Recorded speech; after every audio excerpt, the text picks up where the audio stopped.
Happy anniversary, Gospel Light.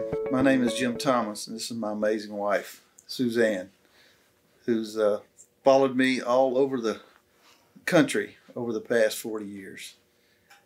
We've been here about 7 years, but at the very beginning of my career, I had a boss who told me that whenever you move somewhere, you need to get involved in the community. So the method that we've chosen to use is to get involved with the school and also the church wherever we lived. And when I say moved, we've moved 14 times in the past 40 years. So about every 3 years, we've had to go through this process. But this one was a little bit different. When we moved to Hot Springs 7 years ago, for the first time, there were no children. And so now it just came down to church.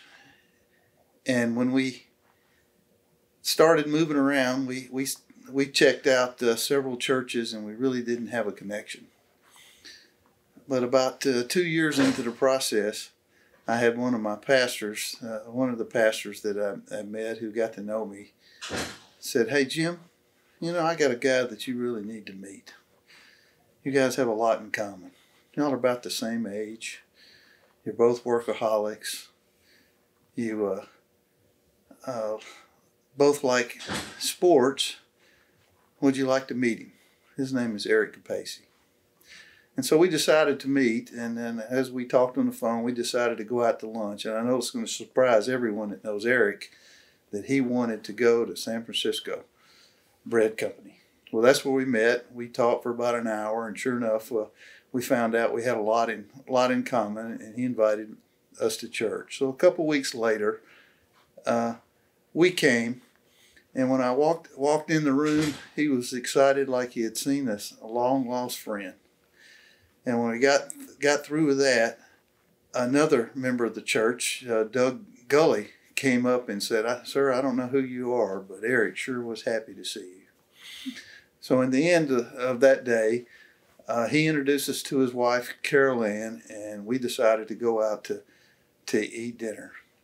And it was scheduled for Friday night, and that Friday afternoon he called and said, "Jim, gosh, I hate to do this to you, but I forgot. It's my son's last high school basketball game in Little Rock, and I just can't miss that." And I said, "Well, Eric, two things that I like to do in life, go out to eat and basketball."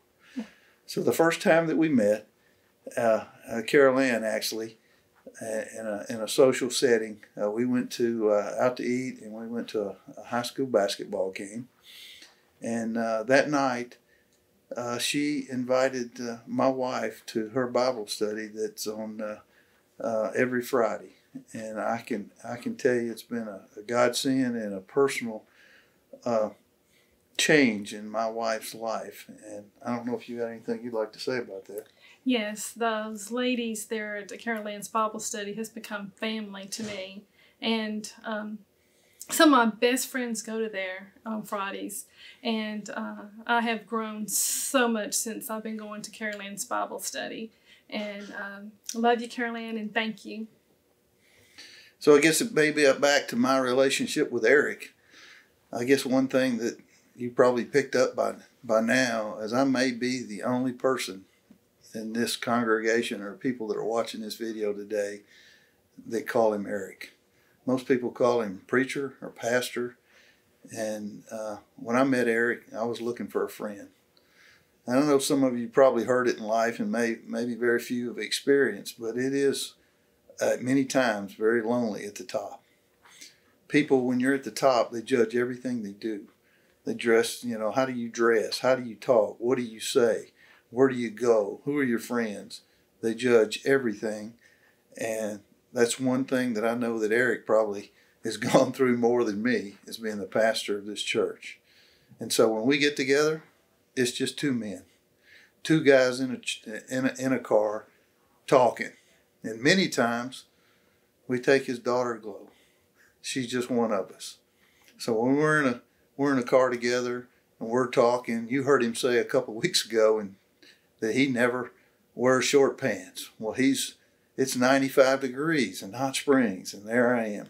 I'm sitting in my short pants and he's never made fun of me, and I'm looking at him and his long pants in 95-degree weather, and I'm thinking, geez, don't you own a pair of shorts? Well, the two of us just talk, and we can talk about anything. And so the point of the story is that Eric is my friend. He's been a close friend now for over 7 years, and he just happens to be my pastor. And because of him, I've changed my life. Everything about me was about work. 24 hours a day, 7 days a week for 40 years. That's what I've done. But since I've got to know him, he's helped me grow. He's changed. He got me a part of the discipleship program, and it's really changed my life. And so, Eric, I appreciate you, everything you've done. I especially appreciate the church, how you've welcomed us here, and how you've helped my wife through this process. Happy 30-year anniversary.